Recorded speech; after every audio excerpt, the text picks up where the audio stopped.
On July 1st, there was an appellate court for Lee Jae-myung's presidential election campaign funding case related to Daejang-dong. This trial was based on the testimony of former Songnam Urban Development Corporation Planning Director Yoo Dong-gyu that Kim Yong, former deputy head of the Institute of Democracy, received a total of approximately $610,000 worth of campaign funds for the 2021 Democratic Party presidential election primary election fund conveyed by Namwook. Yoo Dong-gyu, who was arrested in 2021 for receiving bribes for the development of Daejang-dong, suddenly overturned his testimony after additional investigation related to the development of Wirai New Town in 2022 and began pouring out statements unfavorable to Lee Jae-myung and his associates. Following Yoo Dong-gyu's statement, the prosecution immediately launched an unprecedented search and seizure of the main opposition party, the Democratic Party of Korea. It intensified investigation into Kim Yong by conducting on-site demonstrations and verification where Yoo Dong-gyu had allegedly provided money to Kim Yong.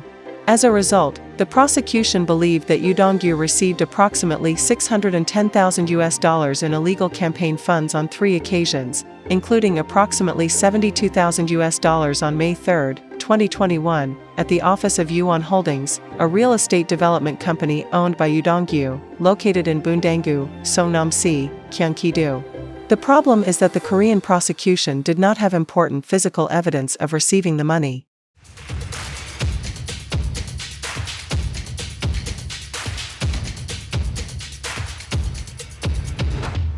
In response to the Korean prosecution's allegations, Kim Yong claimed that he could prove that he did not go to the Yuan Holdings office on May 3 and requested an appraisal of the Google Maps timeline records, which show the user's place and time of visit. He submitted a timeline record from February 1 to July 15, 2021, as well as a laptop with his Google account logged in, and a mobile phone that could unlock his Google account dual login. On July 1, the 13th Criminal Division of the Seoul High Court held an evaluation date for Kim Yong, and ordered the appraiser appointed by the court to submit the evaluation results of the Google Maps timeline records by September 30. Since Google Maps timeline uses GPS by default, it has accurate location data. Those who drive in Korea know that the navigation speedometer is more accurate than the car's speedometer. This is because the car's speedometer is slightly affected by country-specific laws and tire sizes. In contrast, navigation is very accurate because it is only based on GPS data. Thus, navigation more accurately locates the vehicle and calculates its speed. Also, those who have lost their mobile phones may remember using Google Maps timeline to locate the device and eventually find it. These methods have also been used by Korean prosecutors in high-profile cases, such as the Choi Soon-sil scandal and Burning Sun Gate, to prove that a person's movements or location are reliable and was accepted as solid evidence for the prosecution. However, the Korean prosecutor in charge objected unusually strongly to the court's appraisal process this time. The Korean prosecution raised an issue with the possibility that Google Maps timeline allows data modification, such as deleting records on specific dates or editing locations, and asserted that the integrity and accuracy of the records were in doubt and, therefore, inadmissible as evidence. This is an incomprehensible statement that contradicts with the aforementioned practice of the prosecution's acceptance of authentic evidence. To be more technical, when converting Google Maps timeline to an extension file, a blue line appears showing the user movement line, which can be modified or deleted as the Korean prosecution claim. However, Google stores the original, so-called raw data.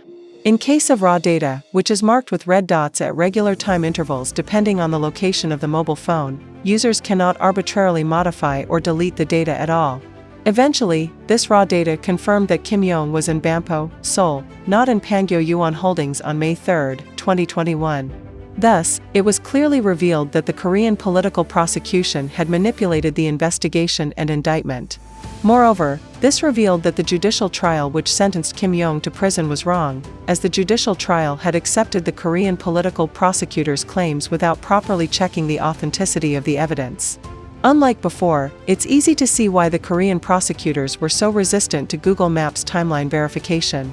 Expectedly, the Korean prosecutor in charge said that unless Google discloses how Google Maps timeline operates, the appraisal results are merely the appraiser's inferences recognized by the Supreme Court.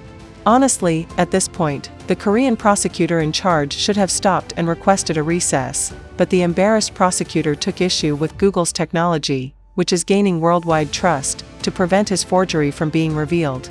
Although the Korean prosecution seems to raise issues through an appraiser, ultimately, the prosecutor is officially casting doubt on technology of Google, an American global big tech company which ranks fourth in the world's corporate market capitalization through its search engine, cloud, and artificial intelligence businesses. How problematic could Korean prosecutors' statements be with no IT knowledge? First, the Korean prosecutor stated that the appraisal results are merely the appraiser's inference unless Google discloses how Google Maps timeline operates. Asking Google to disclose its operation principle is the same as disclosing the company's technology and sales strategy. If the US government or Google were to escalate the issue to a violation of the US-Korea Free Trade Agreement or a multilateral investment agreement, how would Korea be able to handle it? Second, Korean prosecutors are essentially questioning Google's technology. If the error raised by the Korean political prosecution, which is the distance between Bampo and Pangyo, approximately 9 to 11 miles, is true, then Google has a serious technical problem and ultimately must check the accuracy of all its technologies, including business and promotion of using Google Maps. In that case, Google is deceiving people around the world about its technology and is over-advertising and promoting the service. Can you believe that the Korean prosecutors are doing such reckless things? The Korean prosecutors under the Yoon regime are more ignorant than prosecutors under any past government and committing reckless things. No matter how much the current Korean prosecution is called a law-breaking political prosecution, this is truly an issue that we must take seriously. How is the Korean Political Prosecutor's Office, which invariably fabricates cases and deceives the public based on subjective standards to achieve political goals, any different from the North Korean Communist Party and the Japanese prosecutors and police in the past? Korean citizens should no longer sit idly by and watch the actions of Korean political prosecutors which undermine the very rule of law in the country. As the Korean political prosecution continued to question the technical errors and accuracy of Google Maps timeline, the appraiser announced that he would use reverse engineering, a scientific method commonly used in software engineering, to conduct an appraisal according to the date and environment when Kim Jong was believed to have received the bribe. In other words, he would retrace the system backwards to check how Google is providing the timeline service. The appraiser decided to test several times to create appraisal data because accuracy would be low if tested only once. Hearing that, the Korean political prosecutors requested 100 appraisals.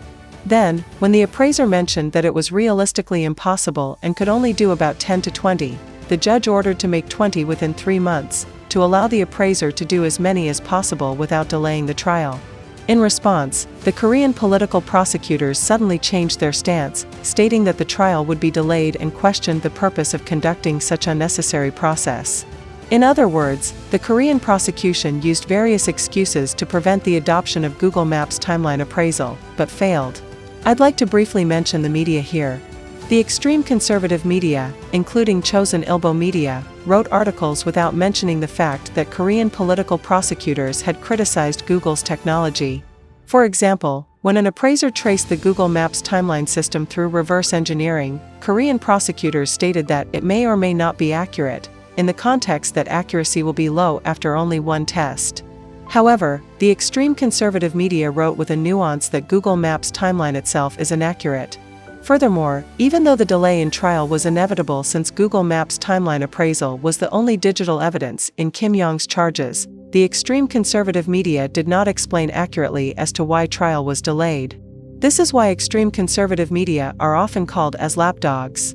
In summary, the Korean political prosecution, which started the investigation with just Yoo Dong-gyu's statement, after turning Kim Jong into a criminal through various on-site verifications and pressure on the suspect's statement, tried to attack the final target, Representative Lee Jae-myung, but failed.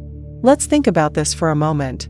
Would the Wulso nuclear power plant case or the espionage case of Seoul city officials have come out of nothing? Korean political prosecutors, led by President Yoon, are trying to recklessly induce manipulation and fabrication by even pinning down the global company Google. How much manipulation and fabrication could they be engaging in on a regular basis?